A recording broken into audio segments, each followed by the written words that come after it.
Hello दोस्तों, स्वागत है आपका अपने YouTube चैनल मास्टर मुनील नगोचिया में। दोस्तों, मैं हूं मुनील सर। दोस्तों, आज की इस त्रिकोणमितीय इंट्रोडक्शन क्लास में हम अध्ययन करेंगे कि त्रिकोणमितीय अनुपात क्या है और त्रिकोणमितीय अनुपात कितने होते हैं और लाल कक्का जैसे महत्वपूर्ण ट्रिकों के बारे में भी एक गहनता से अध्ययन करेंगे। बिल्कुल जीरो टू हीरो लेवल से अध्ययन करेंगे। तो दोस्तों, आज के इस क्लास में हम अध्ययन करने वाले हैं कि त्रिकोणमितीय क्या है। तो दोस्तों, त्रिकोणमितीय अनुपात क्या है? त्रिकोणमितीय अनुपात किसे कहते हैं या क्या है? तो त्रिकोणमिति के अंतर्गत एक समकोण त्रिभुज की भुजाओं के कुछ अनुपातों का उसके न्यून कोणों के सापेक्ष अध्ययन किया जाता है, जिसे त्रिकोणमितीय अनुपात कहते हैं। अर्थात ये देखिए एक समकोण त्रिभुज है।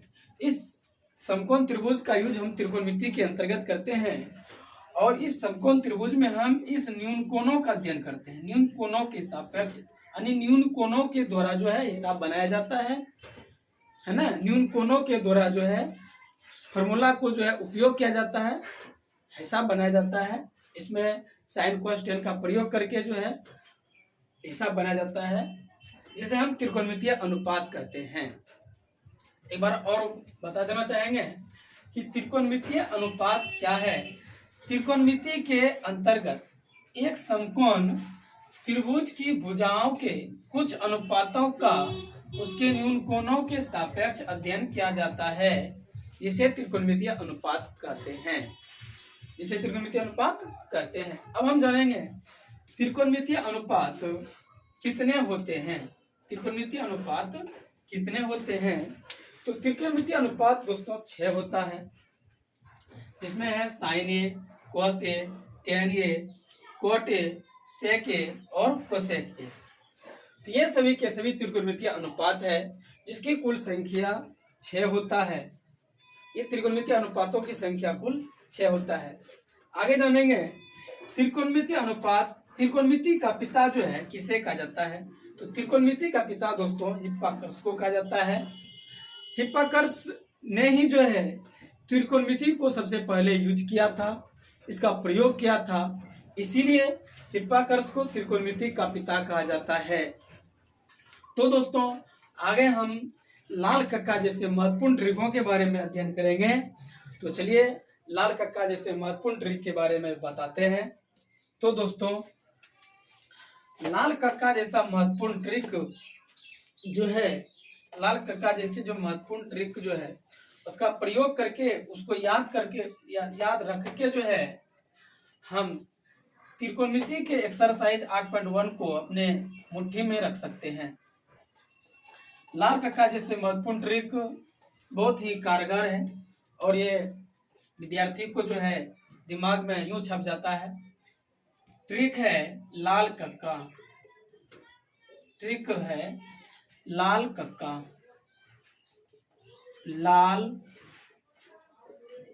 कक्का। तो इसमें हम बता दें कि L से लंब बोलेंगे, L से लंब, और A से आधार, और K से कर्ण का प्रयोग करेंगे। इसे L से लंब, A से आधार और K से कर्ण बोलेंगे। अब यहाँ पे देखिए L by K, A by K और L बाय A, यानी कि लंब बटे कर्ण, आधार बटे कर्ण, लंब बटे आधार। अब हम त्रिकोणमितीय अनुपातों में इसको बैठाते हैं। देखिए किस प्रकार जो है एकदम जादुई तरीका से जो है याद हो जाएगा। जैसे यहाँ पे लिखेंगे, यहाँ पे त्रिकोणमितीय अनुपात जो है साइन ए है ना, उसके बाद कोस ए, उसके बाद टेन ए, है ना। ठीक है, लाल कक्का यानी कि L इसका पहला अक्षर, इसका पहला अक्षर, लाल का पहला अक्षर, कक्का का पहला अक्षर, L बाय K, यानी कि लंब बटे कर्ण, इसको लंब बटे कर्ण, लंब बटे कर्ण, इसको इंग्लिश में हम P/H लिखेंगे। उसके बाद यहाँ पे आधार, आधार सॉरी cos A, यहाँ पे देखिए दूसरा है A बटे K, यानी A से आधार, K से कर्ण, A/K यानी कि आधार बटे कर्ण, यानी कि बेस बाय हाइट। उसके बाद L/A है, तो L से लंब यानी कि L/A, तो L/A यानी कि लंब बटे आधार, लंब बटे आधार, यानी कि इसको हम P/B, इंग्लिश में P/B, परपेंडिकुलर बाय बेस, ऐसे करेंगे। ये जो है लाल कक्का का जो है यहाँ पे sign A cos A tan A हो गया। अब एक बार जो है इसको हम उलट देंगे, कक्का बटे लाल कर लेंगे। यहाँ पे लिखेंगे कक्का बटे लाल। अब देखिए इसे K बटे A, K बटे L, सॉरी K बटे L, K बटे A और A बटे L, A बटे L, यानी कि यहाँ पे लिखेंगे, यहाँ पे कोसेक A बराबर K बटे A, यानी कि K बटे L, K बटे L, K बटे L, यानी कि कर्ण बटे लंब, कर्ण बटे लंब, है ना। उसके बाद सेक A, तो सेक A बराबर K बटे A, यहाँ पे K बटे A लिखेंगे, यानी K से कर्ण होता है ना, A से आधार, तो यहाँ पे लिखेंगे कर्ण बटे आधार। इसको हम हाइट बाय बेस भी बोलेंगे, हाइट बाय बेस। उसके बाद A/L है, तो यहाँ पे A/L यानी कि कोट A L, यानी कि आधार बटे लंब, यानी कि बेस बाय B/P, B/P। तो इस प्रकार जो है हम लाल कक्का जैसे महत्वपूर्ण ट्रिक के माध्यम से जो है 6 त्रिकोणमितीय अनुपात को जो है सूत्र का जो जाने, जिसका नाम यानी कि साइन A बराबर लंब बटे कर्ण, कोस A बराबर आधार बटे कर्ण, tan A बराबर लंब बटे आधार, कोसेक A बराबर कर्ण बटे लंब, सेक A बराबर कर्ण बटे आधार और कोट A बराबर आधार बटे लंब, ये होता है। तो इस प्रकार जो है हम लाल कक्का जैसे महत्वपूर्ण ट्रिक को याद करके पूरी एक्सरसाइज 8.1 मुट्ठी में कर लेंगे। अब इसके बावजूद भी एक जानकारी और है जो समकोण त्रिभुज पे आधारित है, वो पाइथागोरस प्रमेय पे है, उसको भी हम जो है बताना चाहेंगे। तो वो जो है समकोण त्रिभुज के जो है, यहाँ पे देखिए, पहले यहाँ पे समकोण त्रिभुज बनाइए, यहाँ पे एक समकोण त्रिभुज बना लिए, है ना। यहाँ पे A, ये B और ये C। तो यहाँ पे इस भुजा का नाम कर्ण है, इसका नाम आधार है और इसका नाम लंब है, ठीक है। यदि हिसाब दिया है कि ये दोनों भुजा दिया है, कर्ण नहीं दिया है, या कर्ण दिया है, आधार दिया है, लंब नहीं दिया है, या लंब और या आधार दिया है, कर्ण दिया है, लंब नहीं दिया है, यानी तीनों भुजा में से कोनो भुजा निकालेंगे। तो किस प्रकार निकालेंगे, तो पाइथागोरस प्रमेय से जो है हम उसको निकालते हैं। तो यहाँ पे लिखिएगा पाइथागोरस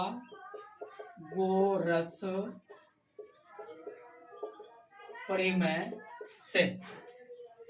तो पाइथागोरस प्रमेय से यानी कि पाइथागोरस प्रमेय से यानी कि यदि हमको कर्ण निकालना है, पाइथागोरस प्रमेय से यानी कर्ण निकालना है, तो कर्ण पाइथागोरस प्रमेय क्या होता है, कर्ण का स्क्वायर बराबर लंब का स्क्वायर और लंब का स्क्वायर प्लस आधार का स्क्वायर, यानी कि कर्ण के स्क्वायर बराबर लंब का स्क्वायर और आधार के स्क्वायर का योग, यानी कि आप लिखेंगे कर्ण का स्क्वायर बराबर लंब का स्क्वायर प्लस आधार का स्क्वायर, लंब का स्क्वायर प्लस आधार का स्क्वायर।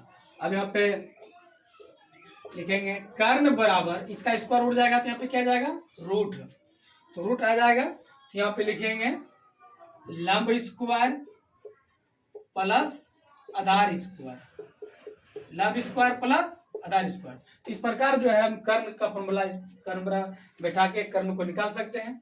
तो अब दूसरा फॉर्मूला है, यदि हमें लंब निकालना है तो यहाँ पे लिखेंगे लंब का स्क्वायर, लंब का स्क्वायर बराबर कर्ण स्क्वायर माइनस आधार स्क्वायर। तो यहाँ लिखेंगे कर्ण का स्क्वायर माइनस आधार का स्क्वायर, ठीक है।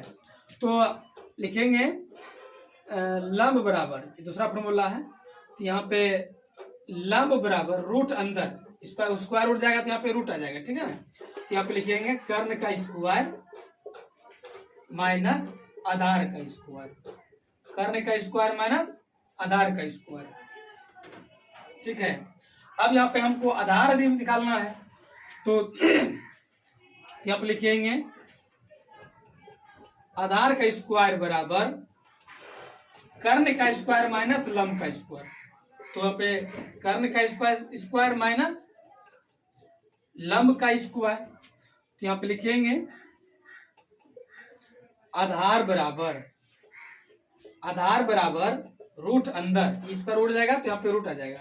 तो यहाँ पे लिखेंगे कर्ण का स्क्वायर और माइनस